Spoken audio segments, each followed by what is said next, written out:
তাই রেখেই কিন্তু আমরা কাজ করে যাই।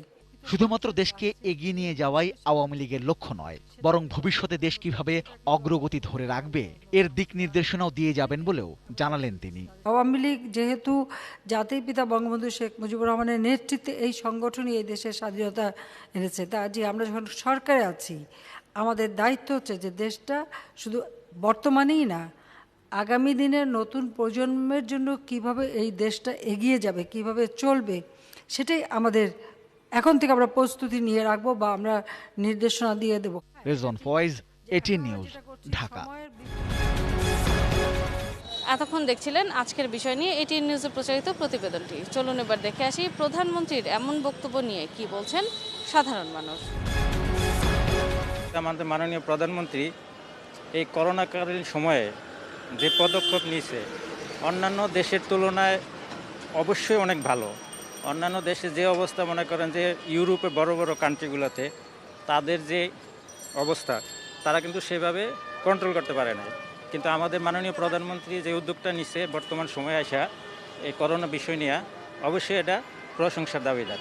সংকট এখনো আছে, এখনো মানে নিম্নবিত্ত আয়ের মানুষের এখনো কর্মসংস্থান আগের মতো ফেরত আসেনি।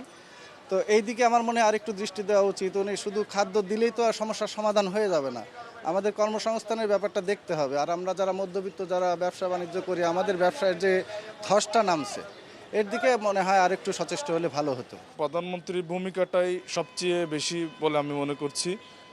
আমাদের মাননীয় প্রধানমন্ত্রী যেভাবে ভূমিকা রেখেছেন, তার সাথে সাথে যদি ওনার যে রাজনৈতিক নেতাকর্মীরা যদি সেম ভূমিকা রাখতো, তাহলে মাঠ পর্যায়ে আসলে অনেক বেশি করোনাকালীন সময়ে আমরা অনেক বেশি অর্থনৈতিকভাবে আমরা শক্ত থাকতে পারতাম বলে আমি মনে করছি।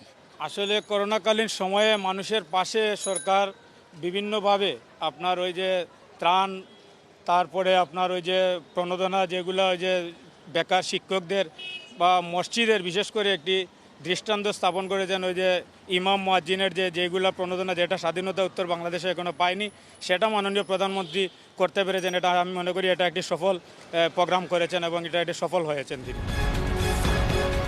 মোটামুটি আমার কাছে সব বিষয়গুলোই, সেনাবাহিনী তখন পাশে ছিল, তারপর অন্যান্য পুলিশ প্রশাসনরাও তারাও পাশে ছিল। সবাই যার যার সামর্থ্য অনুযায়ী কাজ করছে এবং ত্রাণ সামগ্রী, তারপর খাবার এবং যা যা তারা পারছে সব বিষয়ে তারা, আমি দেখছি মিডিয়ায় দেখছি, আপনার সব নিজে প্রকাশ্যেও দেখছি যে অনেক কাজ করছে, তাদের পাশে গিয়ে দাঁড়াইছে। বাংলাদেশ আসলে ওইভাবে অর্থনৈতিকভাবে অত চাঙ্গা না, তারপরেও এদের যে এখন পর্যন্ত কোনো মানুষ না খেয়ে নেয় এবং মানুষের জীবনযাত্রা স্বাভাবিক আছে, এই জন্য প্রধানমন্ত্রীর এই কথা শতভাগ সঠিক।